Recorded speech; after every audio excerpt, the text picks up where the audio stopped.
Algebra is old, like super old, like over 4,000 years old. Begins in ancient Babylon and Egypt. People learned to solve linear equations, quadratic equations, and indeterminate equations. Then mathematicians in Alexandria continued the traditions of Egypt and Babylon. Diophantus, an Alexandrian math dude, he wrote a book, a good book, with lots of higher level math stuff in it, things like very crazy solutions to indeterminate equations.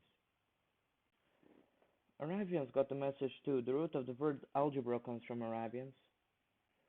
No, algebra is known as science of restoration and balance. Al-Khwarizmi wrote one of the first Arabic algebras, and he had proof too. By the end of the ninth century, we stated improved laws of algebra and solved super complicated stuff too. But guess what? Now it's the medieval times of Islamic mathematicians can talk about them too.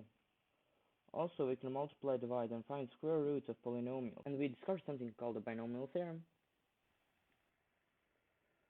Now a guy from Persia named Omar Khayyam knows how to express cubic equations because of some lines, but he couldn't find a formula for the roots. First of Omar's problem got around, and the cool guy from Italy said, "Hey, I could do that," and he did, almost. He was close. His name was Fibonacci. He probably got some ideas from the Arabians. Knock knock. Who's there? It's the 16th century, and we have the real answers to Omar's problems, thanks to Scipione del Ferro, Niccolò Tartaglia, and Gerolamo Cardano. This got people thinking, hey, let's find a formula for roots of equations with degrees 5 or higher. Now it's the 19th century, and a Norwegian named Niels Abel and a French guy named Évariste Galois said, hey guys, that's not gonna work, and concluded that no such formula exists. Knock knock, we're back in the 16th century, and now instead of having unknown things, we have symbols for those unknown things. Then, French philosopher René Descartes wrote a book about those symbols for unknown things.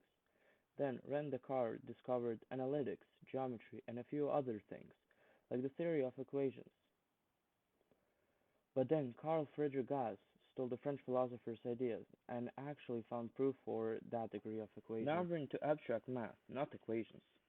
Now we have things like complex numbers and quaternions and vectors. Now we're into modern phase of algebra.